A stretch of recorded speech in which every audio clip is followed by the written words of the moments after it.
आपका स्वागत है हमारे YouTube चैनल यात्रा पर। तो दोस्तों चलिए शुरुआत करते हैं आज की वीडियो की। भूरिश्रवा महाभारत के सबसे प्रसिद्ध योद्धाओं में से एक थे। इन्होंने महाभारत युद्ध में कौरवों के पक्ष से युद्ध किया था। कौरव सेना के प्रधान सेनापति भीष्म ने अपनी 11 अक्षौहिणी सेना के लिए जिन 11 सेनापतियों का चयन किया था, भूरिश्रवा उन सेनापतियों में से एक थे। भूरिश्रवा का वध युद्ध के 14वें दिन सात्विकी ने किया था। वास्तव में भूरिश्रवा कुरुवंशी ही थे और महाभारत युद्ध में उनके साथ उनके पिता और दादा ने भी युद्ध किया था। चक्रवर्ती सम्राट ययाति से समस्त राजवंश चले। उनके सबसे बड़े पुत्र यदु से यदुवंश चला, जिसमें आगे चलकर श्रीकृष्ण ने जन्म लिया। इसी कुल में एक योद्धा हुए शिनी, जो श्रीकृष्ण के पिता वसुदेव के मित्र थे। शिनी के पुत्र हुए महारथी सात्विकी, जो श्रीकृष्ण के घनिष्ठ मित्र थे। शिनी ने वसुदेव के साथ कई युद्धों में भाग लिया था और उनके प्राणों की रक्षा की थी। दोनों तत्कालीन राजा उग्रसेन और उसके पश्चात कंस के विश्वासपात्र थे। दूसरी ओर ययाति के सबसे छोटे पुत्र पुरु से पुरुवंश चला, जिसमें दुष्यंत, भरत, कुरु, हस्ती इत्यादि महान सम्राट हुए। इसी वंश में एक प्रतापी सम्राट हुए प्रतीप। उनके 3 पुत्र थे, देवापी, बाहलिक एवं शांतनु। देवापी ने संन्यास ग्रहण कर लिया और बाहलिक हस्तिनापुर की सीमा बढ़ाने और उसकी सुरक्षा का दायित्व उठाकर युद्ध में रत हो गए। इसी कारण सिंहासन प्रतीप के सबसे छोटे बेटे शांतनु को प्राप्त हुआ। शांतनु ने गंगा से विवाह किया, जिनसे उन्हें 8 संतानें हुईं। 7 शीघ्र मुक्त हो गए और 8वें पुत्र गंगापुत्र देवव्रत हुए, जो भीष्म के नाम से प्रसिद्ध हुए। प्रतीप के पुत्र बाहलिक के पुत्र हुए सोमदत्त, जो अपने पिता की भांति ही श्रेष्ठ योद्धा थे। सोमदत्त भीष्म के चचेरे भाई थे। इन्हीं सोमदत्त के पुत्र हुए भूरिश्रवा, जो भीष्म के भतीजे थे। इस प्रकार भूरिश्रवा कुरुवंशी ही थे और उन्होंने युद्ध में अपने पिता सोमदत्त और दादा बाहलिक के साथ कौरव पक्ष का साथ दिया। इस प्रकार एक ही वंश की 3 पीढ़ियों ने महाभारत युद्ध में हिस्सा लिया। अब थोड़ा पीछे चलते हैं। कंस की बहन थी देवकी, जो भगवान श्रीकृष्ण की माता थी। यादवों ने देवकी का स्वयंवर बड़ी धूमधाम से रचाया, जिसमें वसुदेव, शिनी और अन्य यादव वीरों ने भाग लिया। किंतु देवकी के रूप और गुण की चर्चा इतनी थी कि कुरु राजकुमार बाहलिक पुत्र सोमदत्त भी उस स्वयंवर में भाग लेने आए। किंतु यादव नहीं चाहते थे कि यादवों की कन्या कुरुओं से ब्याही जाए। इसी कारण वहां देवकी को प्राप्त करने हेतु सभी योद्धा आपस में उलझ पड़े। शिनी ये जानते थे कि वसुदेव देवकी से प्रेम करते हैं, इसीलिए उन्होंने वसुदेव के लिए देवकी का हरण कर लिया और उसे अपने रथ पर लेकर वसुदेव के साथ स्वयंवर स्थल से लेकर भागे। जब सोमदत्त ने शिनी को कन्या का हरण करते हुए देखा तो वे उसका प्रतिकार करने हेतु उनके पीछे लपके। उन्होंने बीच राह में शिनी को युद्ध के लिए ललकारा। तब शिनी ने देवकी को वसुदेव के साथ भेज दिया और वे सोमदत्त को रोकने के लिए वहीं रुक गए। दोनों में घोर युद्ध प्रारंभ हुआ, जो बहुत देर तक चला। किंतु अंततः शिनी ने सोमदत्त को पराजित कर दिया। वे सोमदत्त का सर काटना चाहते थे, किंतु अंत समय में उन्होंने दया में आकर सोमदत्त को जीवनदान दिया।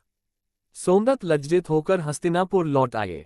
जब भीष्म ने ये सुना तो उन्होंने यादवों पर आक्रमण करने की ठानी, किंतु फिर सोमदत्त के पिता और उनके चाचा बाहलिक ने उन्हें ये कहकर रोक लिया कि कन्या तो वसुदेव से ब्याही जा चुकी है, इसी कारण उसके लिए इतना व्यापक युद्ध नहीं छेड़ना चाहिए। किंतु तब तक यादवों और कुरुओं के बीच वैमनस्य बढ़ गया। सोमदत्त अपने अपमान से इतने दुखी हुए कि उन्होंने शिव की तपस्या आरंभ कर दी। उधर वसुदेव के विवाह के पश्चात शिनी ने भी महादेव की तपस्या आरंभ की। उसकी तपस्या से प्रसन्न होकर महादेव ने उसे दर्शन दिए तो शिनी ने उनसे एक ऐसे वंशज की मांग की जो सोमदत्त के वंशज का नाश कर सके। तब महादेव ने कहा कि शिनी के पुत्र सत्यक का एक प्रतापी पुत्र होगा, जो महान योद्धा बनेगा और जिस पर श्रीकृष्ण की कृपा रहेगी। उन्हीं के कृपास्वरूप शिनी के पुत्र सत्यक को एक पुत्र हुआ, जिसका नाम उसके पिता के नाम पर सात्यकी रखा गया। वो एक श्रेष्ठ यादव वीर और श्रीकृष्ण के परम मित्र हुए। उसी दिन महादेव सोमदत्त की तपस्या से भी प्रसन्न हुए और उन्हें भी दर्शन दिए। तब सोमदत्त ने वरदान में एक ऐसे पुत्र की कामना की जो शिनी के पुत्र का वध कर सके। तब महादेव बोले कि उन्होंने पहले ही शिनी को अजेय पुत्र का वरदान दे दिया है, इसी कारण वो उसे ऐसे पुत्र का वरदान नहीं दे सकते। किंतु सोमदत्त की तपस्या विफल न जाए, इसीलिए महादेव ने उसे एक ऐसे पुत्र का वरदान दिया जो शिनी के वंशज को युद्ध में मूर्छित कर सकेगा और अगर उस समय उसे किसी की सहायता न मिले तो वो उसका वध कर सकेगा। यही नहीं, वो युद्ध में शिनी के उस वंशज के सभी पुत्रों का वध करेगा। उसी वरदान स्वरूप सोमदत्त के पुत्र के रूप में भूरिश्रवा ने जन्म लिया। महाभारत का युद्ध आरंभ होने से पहले पितामह भीष्म प्रधान सेनापति बनाए गए। उसके बाद भीष्म ने अपनी 11 अक्षौहिणी सेना के लिए 11 सेनापति नियुक्त किए, जिनमें से भूरिश्रवा को एक अक्षौहिणी सेना का सेनापति बनाया गया। महाभारत में वर्णित है कि भूरिश्रवा ने बड़ी कुशलता से अपनी सेना का नेतृत्व किया और भीष्म को युद्ध जीतने में सहायता की। कर्ण के युद्ध में भाग लेने से पहले भूरिश्रवा ने ही पांचालों को रोके रखा।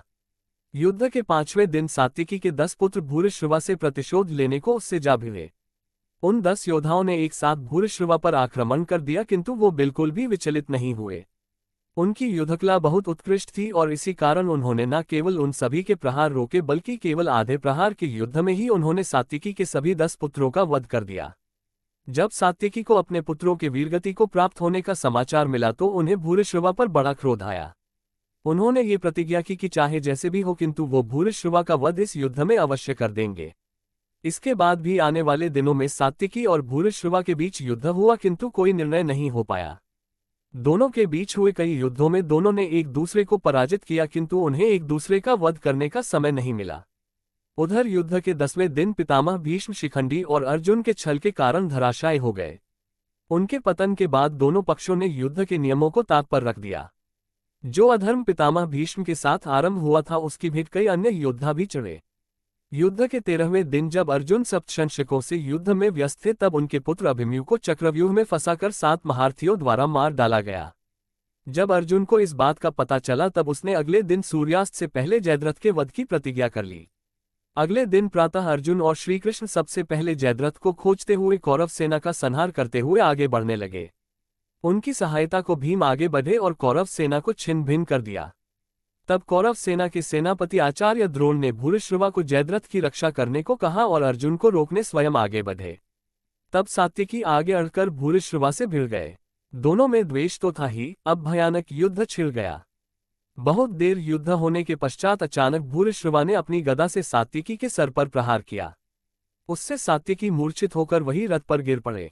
उसे अपने सामने इस प्रकार पड़े देख भूरिश्रवा उसके वध को आगे बढ़े। उन्हें ये ज्ञात था कि महादेव के वरदान के अनुसार अब वो उसका वध कर सकते थे। तभी अचानक अर्जुन और श्रीकृष्ण वहां आए और देखा कि सात्विकी के प्राण संकट में हैं। तब श्रीकृष्ण ने अर्जुन से कहा कि वो सात्विकी की सहायता करे। तब अर्जुन ने कहा, हे माधव, ये तो युद्ध के नियमों के विरुद्ध है। जब 2 योद्धा युद्ध कर रहे हों तो तीसरे को हस्तक्षेप नहीं करना चाहिए, ये अन्याय है। तब श्रीकृष्ण ने कहा, पार्थ, इस युद्ध में हम न्याय अन्याय। चैनल सब्सक्राइब करें, लाइक करें, कमेंट करें और बेल आइकन दबाना न भूलें।